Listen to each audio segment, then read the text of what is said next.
Hello, my name is Jonathan Parkin, and today I'll be speaking about the climate change vulnerabilities and impacts that are expected to affect Vancouver, British Columbia over the next 50 years. Vancouver is a coastal city in the southwestern corner of Canada, known for its location in the rugged Coast Mountain Range and its mild climate. With a population of 660,000, Vancouver is Canada's eighth largest city. However, Vancouver is the urban center of Metro Vancouver, whose total population is 2.4 million. Metro Vancouver is Canada's third largest city. Vancouver has a downtown core of glass-covered concrete or cement-based skyscrapers, which are mixed with heritage buildings, which are preserved for their social, cultural, and aesthetic value. Pedestrians and cyclists are comfortably accommodated with walking-friendly streets, many dedicated bike lanes, and the 1,000-acre Stanley Park on the north side of the city. To the south and east of the downtown lies the predominantly suburban parts of Vancouver, where single-family wood-frame homes are mixed in with concrete and wood-framed low-rise apartments. Vancouver's economy is dominated by trade, technology, tourism, and natural resources. Home to the third largest port in North America, Vancouver exchanges an average of 550 million Canadian dollars of goods through trade every day. It is a popular tourism destination with a high standard of living and has 9 universities and colleges which help support the many small and large technology companies. Vancouver experiences mild winters compared to many Canadian cities. It's infamous for its consistent rain with little to no snow. Average yearly precipitation is 1,152 millimeters, with a monthly high of 185 millimeters in November and a low of 36 millimeters in July and August. The temperature is quite mild throughout the year, with an average temperature of 10.4 degrees Celsius. July and August bring average temperatures of around 17.5 degrees, while daily averages in the middle of winter are 4 degrees. Vancouver has had its fair share of severe weather events, but 2 recent events stand out. Between December 14th and 15th of 2006, the Hanukkah Eve windstorm blew in with wind speeds up to 125 kilometers an hour. It uprooted over 10,000 trees like this one in Stanley Park.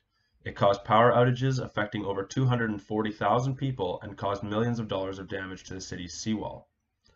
Another very memorable weather event in Vancouver occurred just this summer. British Columbia was forced to declare a state of emergency due to over 500 simultaneously burning wildfires. Many cities like Vancouver were blanketed with smoke for 4 to 5 weeks. This impacted more than just the scenic view. Health authorities issued air quality alerts warning Vancouverites to dramatically reduce outdoor exercise and limit the amount of time spent outside. Physically intensive work with high risk of exposure, such as construction and maintenance, were impacted as businesses took steps to protect the well-being of their employees. Flights and ferry services were also impacted, resulting in delays and costs to those operations. The air quality events experienced this summer drew much attention to climate change and sparked the desire for more information in the public. Luckily, Vancouver has excellent region-specific information available about the anticipated climate change impacts.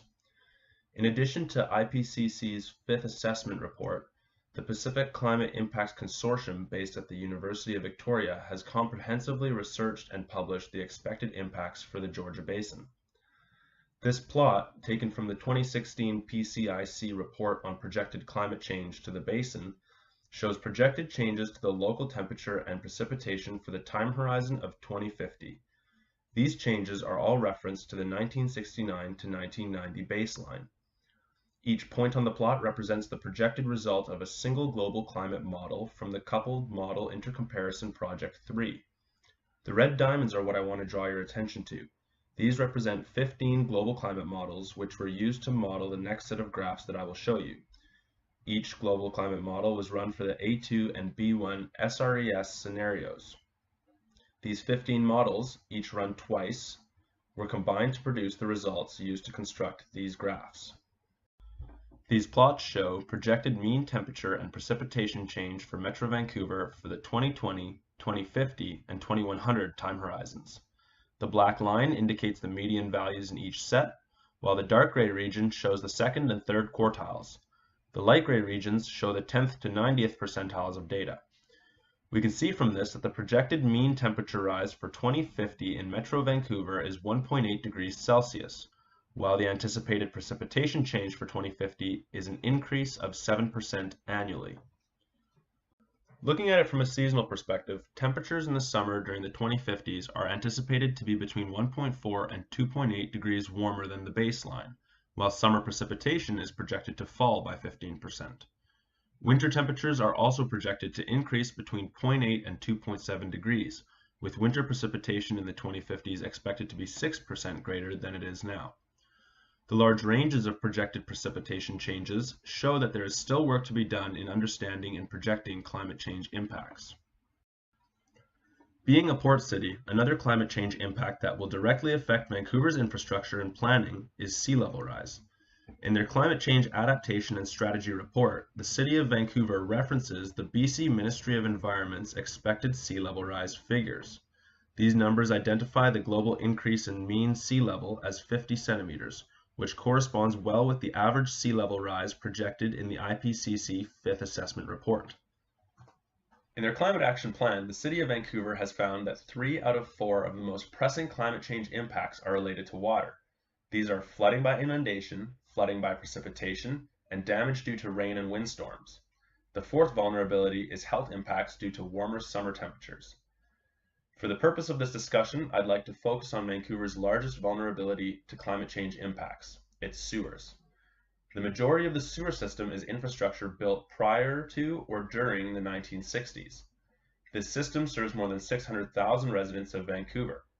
About 60% of the City of Vancouver's waste and stormwater is processed through what's known as a combined sewer system. This is where wastewater and stormwater share pipes.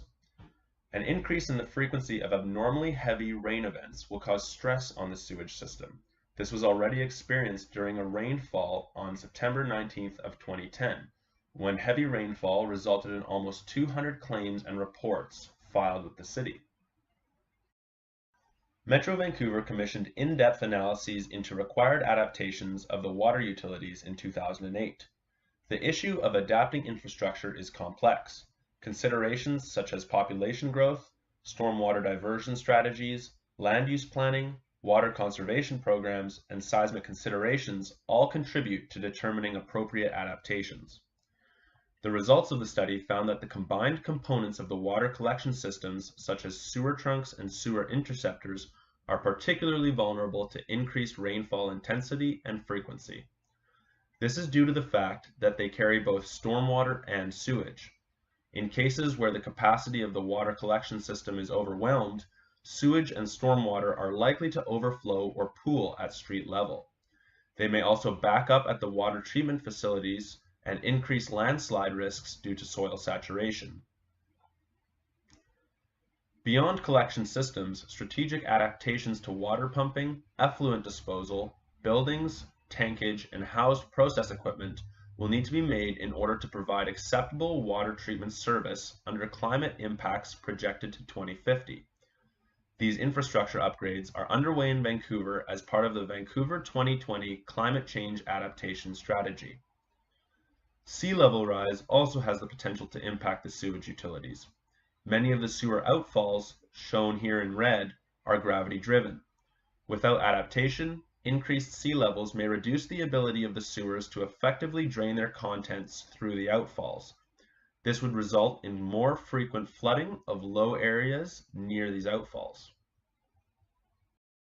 Vancouver is Western Canada's trade and travel hub, and local climate change impacts will most certainly have wider-reaching effects. In 2016, the Port of Vancouver was visited by over 3,100 cargo vessels. Vancouver International Airport hosted 22.3 million passengers, and BC Ferries transported over 21 million passengers.